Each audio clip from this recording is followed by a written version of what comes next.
지난 한 주간 동안 명절을 보내면서 제 마음에 행복에 관한 열망이 일어나기 시작했습니다. 제 눈에 불행한 사람이 그렇게 보일 수가 없었어요.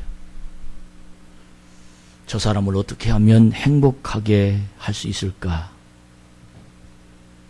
내가 목사가 된 것이 저 사람을 행복하게 만들게 하시려고 하나님이 나를 세워주셨구나 하는 생각까지 이 행복에 관한 그리고 불행한 사람들의 모습이 마음이 아프게 느껴졌습니다. 돈 때문에 불행한 사람,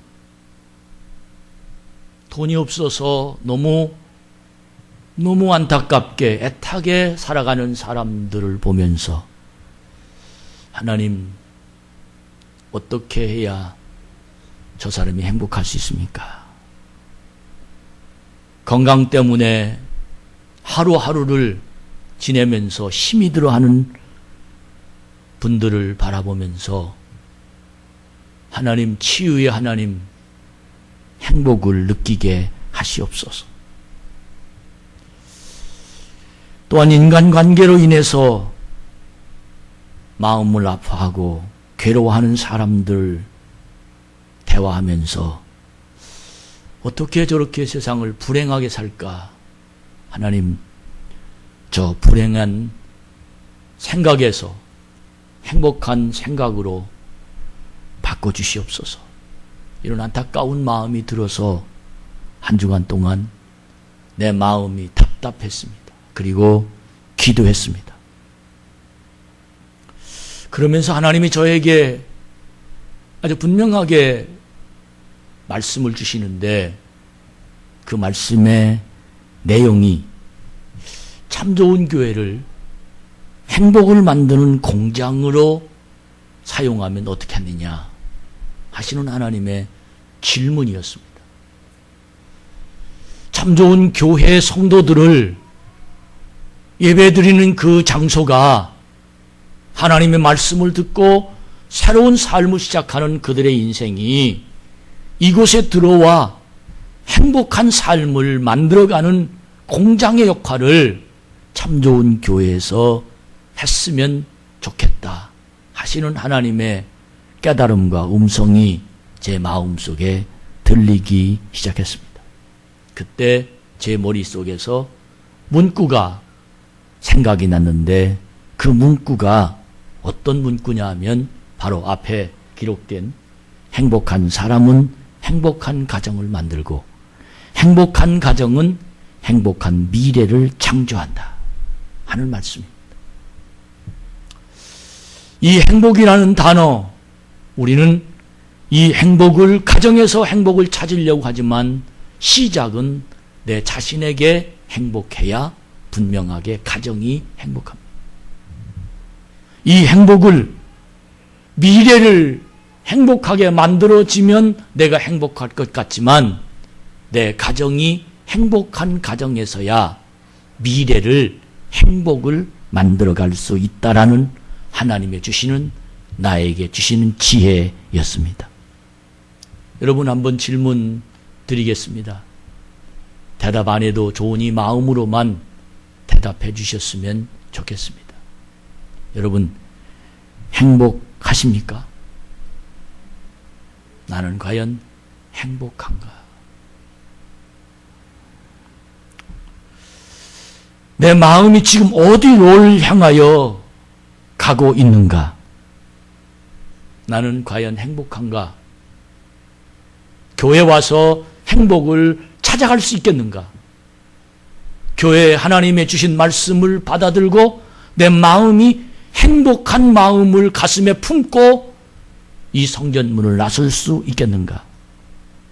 이 행복에 관한 메시지를 전달하기 위해서 이 행복에 관한 더 풍성한 말씀이 성도들에게 이해를 돕고 그들에게 하나님의 명령으로, 하나님의 능력으로 받아가게 하기 위해서 기도할 뿐만 아니라 저는 서점에 가서 행복에 관한 책을 이만큼 사왔습니다. 특별히 요즘에 하버드 대학에서 강의한 자료가, 행복에 관한 자료가 너무너무 많이 서점에 진열되어 있었습니다. 다 수집했습니다. 여러분, 우리 강단을 통해서 하나님의 말씀과 세상의 많은 사람들이 관한 행복에 관한 진리 내 가슴에 품고 정말 이 성전에와 말씀 듣는 여러분의 심령이 행복해집시다. 그러면 행복의 공장이 가동될 겁니다. 이 속에서 행복을 찍어낼 겁니다. 진리를 가슴에 품고 말씀을 품고 행복한 세상을 만들어가는 여러분과 제가 되기를 바랍니다. 이 세상에는 두 가지 일이 있습니다. 하나는 여기에 모인 우리들이 주의 은총 받은 자라고 고백할 수 있도록 만들어주신 예수님이 하신 일, 사람을 살리는 일입니다. 또 하나는 사람을 죽이는 일입니다. 많은 사람을 만나고 많은 공동체에 나가고 많은 인간관계를 하고 많은 세상의 모든 사회적 삶을 살고 있지만 이 둘은 분명합니다. 그 자리에 가면 내가 죽어옵니다. 어떤 자리에 가면 내가 살아옵니다. 그 사람을 만나면 내가 살아갑니다. 그 사람을 만나면 내가 죽어갑니다. 그 사람과 함께하면 내 마음은 신바람 나 살아갑니다. 그 사람과 대화하면 내가 답답해 죽을 것 같습니다. 우리는 모든 삶이 바로 살리는 일, 살리는 사람, 살리는 환경, 살리는 모습이 있는가 하면 죽이는 사람, 죽이는 삶, 죽이는 모습, 죽이는 인생이 내 삶에 분명하게 두 가지가 있는데 나는 지금 어떤 걸 선택하고 사는가입니다. 오늘 말씀은 예수님이 사람을 살리는 사랑 이야기에 관한 말씀이 기록되어 있습니다. 남편이 5명이 있었습니다. 저는 이 사람을 이름하여 아무도 그렇게 해석하는 사람이 없지만 요한복음 4장을 읽으면서 남편이 5씩 있었고 지금도 내 남편이 아닌가 사는 사람을 이름하여 저는 여장부다 그렇게 해석했습니다. 여장부. 대부분 한두 사람 하고 살다가 아니면 때려치고 사는데 이분은 5씩 있고 지금도 다른 남편과 사는 사람 여장부. 이 말 왜 여장부라는 이름을 붙였느냐 하면 그는 마음에 채워지지 않았습니다. 이것을 해도 채워지지 않고 저것을 해도 그는 그릇이 너무 컸습니다. 그는 많은 것들에 대한 희망과 기대가 그의 가슴을 채워지지 않았습니다. 여장부라는 말이 어떤 분에게 죄송한 표현이지만 그러나 분명하게 그는 세상을 향하여 만족이 없었던 것은 분명합니다. 그는 행복을 이곳에서 찾고 저곳에서 찾고 많은 사람들이 행복을 아들을 통해서 찾으려고 합니다. 사람을 통해서 찾으려고 합니다. 돈을 통하여 찾으려고 합니다. 그러나 행복은 그 속에 없었습니다. 그래서 오늘 주시는 말씀의 가장 큰 메시지의 핵심은 행복은 하나님 말씀을 통하여만 얻을 수 있다. 할렐루야. 근데 이 여인은 행복을 남편을 통해서만 얻으려고 했습니다. 분명하잖아요. 그는 남편에게만이 눈을 돌려서 저서 남편이 나에게 행복을 주어야 행복할 텐데 그 남편이 나에게 행복을 주지 못해서 그 행복을 다른 남편으로 옮겨갈 수밖에 없었다는 겁니다. 근데 예수님은 그렇게 말씀하십니다. 내가 주는 물을 먹는 자마다 영원히 목마르지 아니하리라. 이 수가성의 우물가의 이 여인은 남편을 찾아서 행복을 만들려고 어떤 남편이 가장 나에게 행복을 줄 것인가를 찾다가 돈이 많은 조건 좋은 남편과 결혼을 했습니다. 돈 많은 남편과 부자 남편과 결혼하면 좋은 집에서 하인들을 거느리고 살며 호의호식하고 돈도 내 맘대로 쓰고 친구들과 여행도 같이 하고 좋은 식당에 가서 음식도 같이 먹고 얼마나 좋습니까? 남편과 해외여행도 다니고 정말 돈이 많은 남자하고 결혼하면 행복할 것이다. 그렇게 생각하면서 돈 많은 남자를 찾아다니다가 그는 어떤 방법을 통해서든지 그 남자를 자기 남편으로 삼았습니다. 꿈을 꾸고 그 남편과 결혼해서 살아보니 꿈하고는 전혀 다른 세상이 펼쳐집니다. 돈이 많은 남자가 돈을 많이 벌자니까 끊임없이 시간에 쫓겨서 언제 자기와 머리를 맞대고 가만히 오손도손 밥 먹을 시간도 없었습니다. 아침에 모임에 나가고 점심에 모임에 나가서 저녁에는 밤늦게 술이 취해서 돌아오고 돈이 많으니까 바람기가 있어서 소문이 좋지 않게 들려오고 속상한 일이 한두 가지가 아니었습니다. 그 사람을 가만히 보니까 그는 인생을 돈에 쫓기면서 사는 것 같았습니다. 누가? 자기 남편이. 돈을 찾아가고 돈을 추구하기 때문에 그는 전혀 자기 시간이 없었습니다. 그리고 인간관계에 시달릴 수밖에 없었습니다. 돈을 벌자니까 돈을 빌리기도 하고 돈을 주기도 하고 또 노사의 갈등도 있고 돈 달라고 하고 돈을 받은 것 못 받았다고 말하고 시비에 걸리기도 하고 상당히 소통스러운 세상을 그 남편은 살고 있었던 걸 보았습니다. 가만히 삶을 보니까 자기 남편은 일을 위해 살지 살기 위해서 일을 하지 결코 행복이란 단어를 가슴에 품지 않은 것 같았습니다. 겉으로 무지갯빛 인생 같은 돈 많은 남편이 자기 남편이 좋아 보였지만 세상을 살다 보고 세상을 흘러가는 세월을 느끼다 보니까 그는 마음속에 결심이 생깁니다. 이렇게 늙기 전에 돈 많은 남자하고 살아서는 아무 희망이 없겠다. 나는 인생의 꿈꾸는 행복이 돈에서 오지 않는구나. 그래서 남자를 차버리고 맙니다. 여장부, 차버리고 마는 여장부. 그리고는 두 번째 남편을 돌아다닙니다. 왜? 행복해야 되니까. 돈이란 남편과 살고 포기하고 실패했습니다. 그래서 그는 어떤 남편하고 살면 나에게 행복이 줄까라고 생각하면서 그는 정치하는 사람을 찾아 나섰습니다. 왜 그렇겠습니까? 환경이 자기에게 행복을 안겨다 주는 줄 알았기 때문입니다. 돈이 행복을 안겨다 주는 환경을 찾아다녔는데 아니었습니다. 그래서 그는 정치하는 권세 있는 권력자인 사람을 찾아 또 두 번째 남편을 얻었습니다. 재주도 좋고 능력도 좋고 화술도 좋고 그는 모든 사람을 움직일 만한 그런 아마 능력자였던 것 같습니다. 신바람 나지 않느냐? 내 남편이 대중 앞에 나가서 연설을 하고 박수를 받고 권력을 가지고 살면 사람들 앞에서 존경을 받고 권력 있는 사람에게 아부하는 사람도 많고 친구도 많으니 화려한 인생을 살 것 아닌가 하는 정치가를 남편으로 모시고 그는 행복하게 살았습니다. 그것도 얼마 안 가서 너무 고통스러웠습니다. 정치가 보기에는 굉장히 좋은 것 같지만 그 안에 들어가면 술수와 기만과 사기와 그리고 수없이 많은 그 속에 썩어 있는 것들을 그는 바라보면서 겉과 속이 이렇게 다른 곳은 도저히 살 수가 없구나 라고 생각하며 그는 정치하는 남편도 뒤로 젖혀놓고 갈아치웠습니다.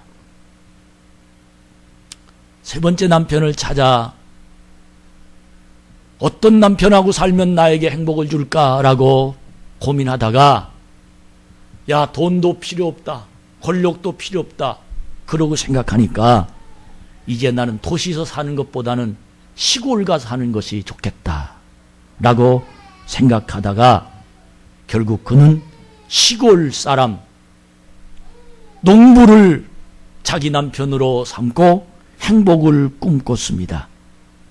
맑은 공기를 마시며 아침에 종달새 울음을 듣고 깨어나면서 아침 이슬을 밟으면서 농토를 걸으며 토마토도 심어먹고 감자도 심어먹고 고구마도 심어먹고 고추도 따먹고 상추쌈을 싸먹고 얼마나 이상적일까, 얼마나 건장하고 건강한 삶일까. 그래서 그는 농촌으로 시집을 갔습니다. 너무 행복했습니다. 신선한 공기에, 신선한 야채에 너무 맛있는 음식들을 먹으면서 여유 있는 세상을 살았습니다. 그런데 얼마 세월이 가니까 그 고추가, 그 고구마가, 그 상추가, 그 쌀이 누가 갖다 주는 것이 아니라 자기가 만들어야 되는 것이었습니다. 아침 일어나면 일터에 나갑니다. 머리에 수건을 쓰고 호미를 들고 나가서 김 매야 됩니다. 허리가 아프도록 김을 매고 낮에는 점심상을 차려야 됩니다. 저녁 늦게 들어오면 온 사지가 쑤셨습니다. 이것이 종달새 소리 듣고 일어나서 아침 이슬을 밟으면서 상쾌한 공기를 마시고 살 줄 알았던 꿈이 완전히 깨지고 맙니다. 그러면서 그는 도저히 나는 도시 체질이지 시골 체질이 아니야 라고 생각하면서 결국은 세 번째 시골 남편하고도 이혼하고 맙니다. 이렇게 5 남편을 바꿨습니다. 그는 남편 5을 바꾸고 나니까 이 세상의 삶이 공허하게 느껴졌습니다. 인생이 뭐냐? 야, 이래도 행복이 없고 저러기도 행복도 없고 삶에 대한 회의감이 들었습니다. 어쩌면 사축이라고 그러나요? 어쩌면 그의 마음속에 들어오는 질병처럼 들어오는 세상에 대한 권태기입니다. 인생에 대한 질병처럼 다가오는 정말로 누구나 느낄 수 있는 나이 50이 되어 나이 40이 되어 느낄 수 있는 세상을 바라본 눈이 그는 열리기 시작한 겁니다. 환경에 의해서 행복이 올 수 없구나. 그는 그렇게 마지막 결혼하고 이제는 혼자는 살 수 없다. 그래서 지나가는 논팽이를 붙잡고 결국은 지금 5 남편을 버리고 결혼도 않고 그냥 지금 사는 그 여인의 모습을 이 성경은 적나라하게 잘 구상하고 있습니다. 그때 예수님이 그를 아셨습니다. 할렐루야. 따라합시다. 예수님이 나를 아신다. 그 여인은 자기 혼자 살았습니다. 이 남편 저 남편 자기 혼자 왔다 갔다 하며 5 남편과 결혼했습니다. 그는 자기 혼자 이상을 찾아다닌 줄 그렇게 생각했습니다. 그런데 예수님이 아셨습니다. 예수님이 눈여겨보셨습니다. 그래서 예수님이 그를 찾아가신 겁니다. 오늘 제목이 행복의 문 예수. 환경을 보고 행복을 찾아가는 사람들에게 환경에는 행복이 없으니 나를 찾아오너라 내가 행복을 주겠노라 하는 주님의 말씀이십니다. 여러분, 행복이 어떻게 온다고요? 주님을 찾아가면 옵니다. 할렐루야. 만약에 이 말씀을 믿지 못하면 기독교인은 아닙니다. 이 말씀이 현실로 들려오지 않으면 그는 영적인 사실이 죽어있는 사람이거나 피 들어있는 사람입니다. 행복이 예수님에게서 주실 수 없다라고 깨닫지 못한 사람은 그는 믿음이 아주 어린아이의 수준입니다. 저는 오늘 이 시간 여러분과 제가 행복을 주님께로 찾아가는 이 성전문을 여는 순간 주님의 행복이 열려지는 하나님의 은혜가 여러분 속에서 일어나기를 주의 이름으로 축복합니다. 근데 어떻게 행복이 성전문에 들어왔다고 다 행복을 찾아가는 건 아닙니다. 예배 오늘 이 시간 말씀을 듣고 이 예배 시간에 성찬식을 베풀고 그리고 기도하며 하나님의 음성을 들었는데 그 사람이 다 행복의 문이 들어온 것은 아닙니다. 어떻게 하면 예수님이 나에게 주시려고 나를 부르신 그 행복을 찾아 세상을 향하여 나아갈 수 있습니까? 첫 번째로는 예수님이 나를 위해서 지금 투자하고 계시다는 것을 깨닫는 자가 되길 축복합니다. 예수님이 나를 위해서 지금 시간을 투자하고 계십니다. 예수님이 사마리아 지역에 있는 수가성 우물가를 찾아가셨다는 이야기입니다. 예수님이 그곳을 찾아가신 이유는 남편 5이 있었던 한 여인을 만나기 위해서 분명히 찾아가셨습니다. 18절에 네 남편이 5이 있었으나 지금 있는 자는 네 남편이 아니니라고 했는데, 남편을 5번 바꾸면서 살았지만 행복하지 못한 그 불행한 그 여인을 구원하시기 위하여 주님은 일부러 그곳을 가셨다는 사실.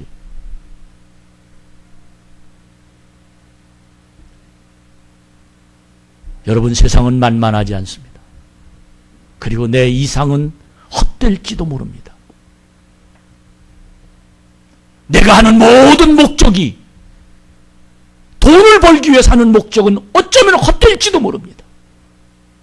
성공의 자리에 앉기 위해 사는 것도 헛될지도 모릅니다. 내 피곤한 인생을 쉬어야 되겠다는 쉼터를 찾아가는 것도 헛될지도 모릅니다. 그러나 저는 분명히 나의 삶을 바라보시고 나의 길을 인도하시는 전능하신 주님이 나를 바라보고 계시고 관심 갖고 계시고 나에게 찾아오고 계시다는 이 사실을 깨달아서 줄 때, 우리 주님이 날 버리시지 않는구나, 주님이 날 찾아오시는구나. 주님은 행복한 여인을 만들기 위해서 그 여인을 찾아가십니다. 일부러 시간을 냈습니다. 여러분, 지도를 한번 보세요. 지도를 보여주세요. 예루살렘은 남쪽에 위치하고 있고 갈릴리는 북쪽에 위치하고 있습니다. 그래서 예루살렘에서 갈릴리로 가는 쪽은 3길이 있습니다. 이 길은 요단강을 통해서 가는, 갈릴리로 가는 길임. 이 사마리아 말, 이 첫 번째 보여줘요. 첫 번째. 이 길은 북쪽으로 향해서 가는 그런 길입니다. 아주 먼 길입니다. 그리고 두 번째 길은 요단강을 향하여 걸어가는 길입니다. 왜 가까운 길을 놓고 돌아서 갈릴리로 사람들은, 다 유대 사람들은 그렇게 갔습니다. 그 이유가 뭐냐면 중간에 사마리아라는 동네가 있기 때문에 그 사마리아 사람들을 만나기 싫어서 그 사람들은, 유대 사람들은 갈릴리를 그렇게 돌아갔습니다. 왜 그렇게 사마리아 사람들을 싫어했느냐? 이스라엘이 한 나라였는데 두 나라로 나눠졌습니다. 그 이유를 북쪽을 이스라엘, 남쪽을 유대라고 말했습니다. 근데 유대 사람들이 예수 그리스도 하나님의 능력으로 혈통이 피를 섞지 않는 사람이지만, 이스라엘 사람들은 먹고 살기 위해서 계속해서 이방 민족들과 결혼하고, 그리고 그 나라를 쳐들어오는 사람들에게 아부해서 자기 생명을 유지했던 혼합된 백성이다라고 생각하면서 너희들은 하나님을 배반한 사람이야 라고 생각하며 유대와 사마리아 사람들하고는 상종하지 않았습니다. 그래서 그들을 만나기 싫어서 사실은 다 돌아갔던 겁니다. 근데 지름길입니다. 예수님은 그 사마리아 길을 걸어갔습니다. 그 이유가 무엇입니까? 빨리 가서 그 여인을 행복하게 만들겠다는 주님의 계획입니다. 할렐루야. 여러분, 통념을 버렸습니다. 상식을 버렸습니다. 주님은 그 여인에게 관심이 있었던 것입니다. 사랑하는 성도 여러분, 교회가 무엇하는 곳입니까? 영혼을 살리는 곳입니다. 지금 자신의 영혼을 살리려고 관심을 가지는 자가 되길 축복합니다. 아멘. 교회를 돈을 벌려고 오는 사람이 있어요. 부자 되려고. 영혼이 잘 되면 반드시 하나님이 강건해질 수 있습니다. 그러나 영혼이 살아가지 못하면 아무 응답도 있을 수가 없습니다. 우리 모두 내 영혼이 살아가는 역사가 있기를 축복합니다. 영혼이 우선되는 자가 되기를 주의 이름으로 축복합니다. 강단이 내 영혼을 살리는 곳임을 깨닫는 자가 되기를 주의 이름으로 축원합니다. 그래서 예수님은 이 사람들에게 찾아가서 대화를 시작했습니다. 관심을 가지고 그에게 찾아간 겁니다. 7절 말씀에 그 여인을 만났습니다. 거기까지 열심히 찾아가서 만났습니다. 그 여인에게 물 좀 주십시오 라고 얘기했습니다. 대화를 건넨 겁니다.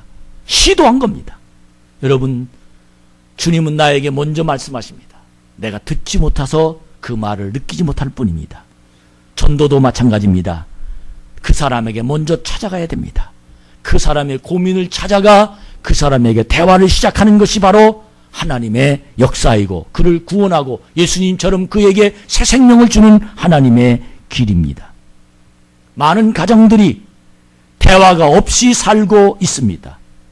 남편과 아내, 부모와 자녀 간의 대화가 없습니다. 우리나라 가정의 평균 TV 시청 시간이 2시간입니다. 근데 부부간의 대화 시간은 42초랍니다. 여론조사에서 나온 얘기예요. 자녀와 대화는 37초랍니다. 전문가들 통계에 의하면 우리나라 부부들 중 부부 대화 중에 남편들이 가장 많이 하는 말 56%가 병신 육갑 하네, 그 말이랍니다. 옛날 얘기겠죠. 아내들이 가장 많이 하는 48%의 말이 웃기고 있네.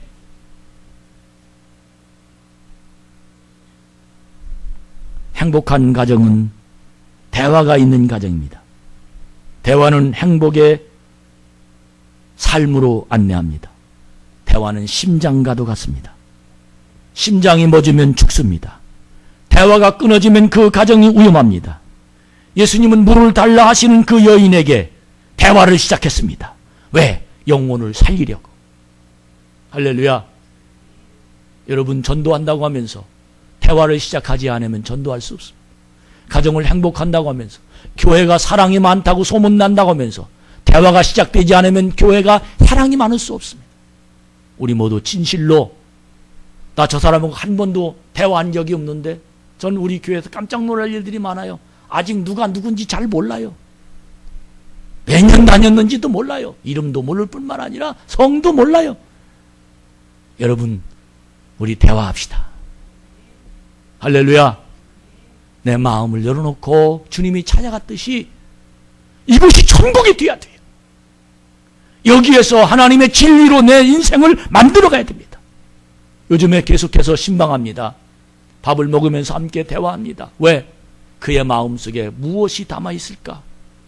어떤 기도를 해줘야 될까? 그를 어떻게 사랑해줘야 될까? 그에게 어떤 축복 기도를 해야 될까? 나는 관심과 그에게 하나님께로 인도하고 싶은 마음으로 신방하고 있는 겁니다. 예수님은 그 여인과 대화를 시작했는데 그 대화가 계속해서 끊어질 수밖에 없습니다. 그 이유는 생각이 다를 수밖에 없기 때문입니다. 그러나 대화를 시작했다면 긍휼한 마음이 그의 마음에 품어 있어야 대화가 지속됩니다. 물을 달라고 했더니 이 여인이 글쎄 하는 말이 유대인인 당신이 어떻게 사마리아인 여자인 나에게 물을 달라고 하느냐라고 100번 그 예수님을 대화를 끊었습니다. 그때 예수님은 그 여인을 바라보면서 불쌍한 마음이 들었습니다. 불쌍한 마음이 들어 그 여인의 마음을 끄집어내야 될 텐데 어떻게 끄집어낼까라고 생각하다가 주님은 다시는 그 여인의 행적을 바라보면서 17절 18절에 보니까 네 남편을 불러와라 그렇게 말합니다. 그랬더니 그 여인이 하는 말이 나는 남편이 없습니다. 내 말이 맞도다. 너에게 남편이 5이 있었는데 지금 있는 남편이 내 남편이 아니니 내 말이 참되도다. 그랬더니 그 여인이 오금이 들었습니다. 저분이 누구길래 도대체 나를 다 알까? 예수님은 그 여인과 대화하고 싶은 인간이라면 그 여인과 대화하고 싶겠습니까? 그러나 예수님은 긍휼한 마음을 갖고 있었습니다. 할렐루야. 내 마음에 긍휼이 없으면 내 의견과 다르면 더 이상 대화하고 싶지 않습니다. 산업사회의 가장 큰 문제가 뭐냐면 긍휼의 마음이 없다는 겁니다. 저 사람과 대화해서 나에게 이익이 없으면 전혀 끊어버립니다. 저 사람과 대화해서 나에게 손해가 생기면 그는 발걸음을 끊어버립니다. 왜? 긍휼의 마음이 없기 때문입니다. 그러나 다시 한번 생각해 보세요. 나는 긍휼을 누구에게 받지 않았습니까?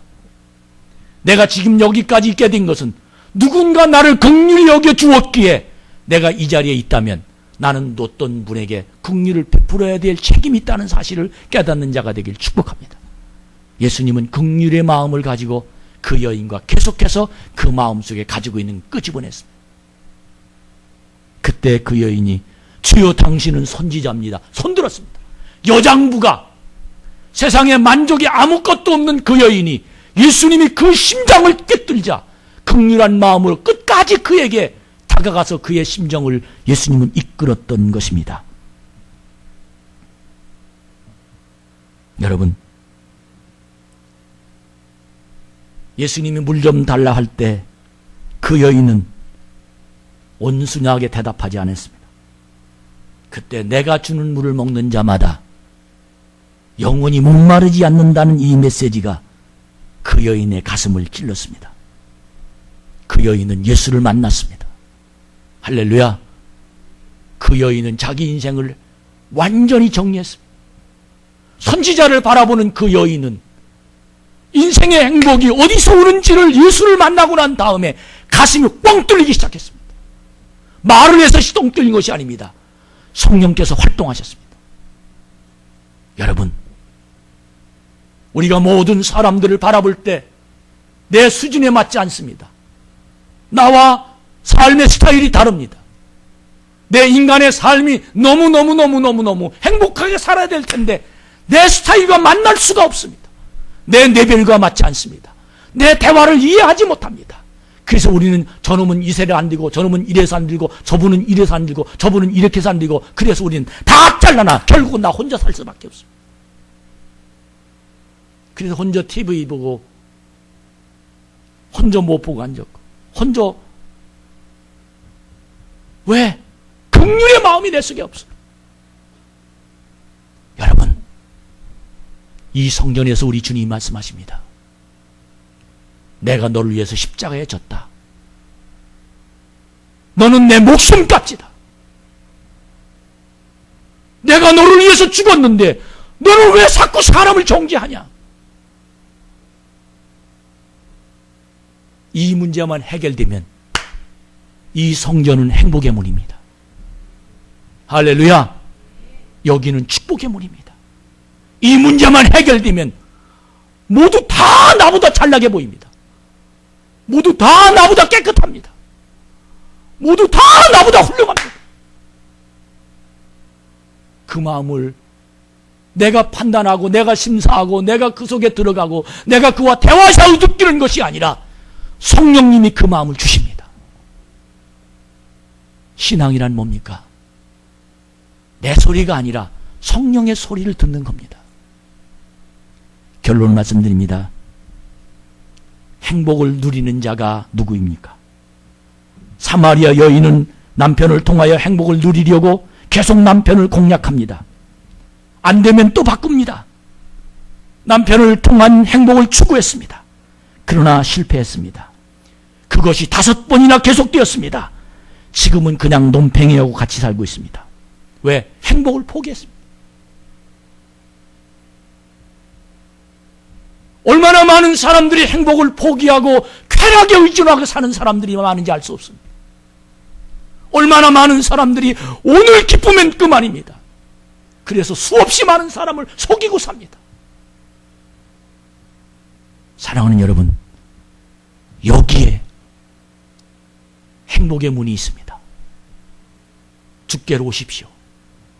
주님이 내 인생을 해결하십니다. 어떻게 해야 됩니까? 긍휼의 마음이 있어야 됩니다.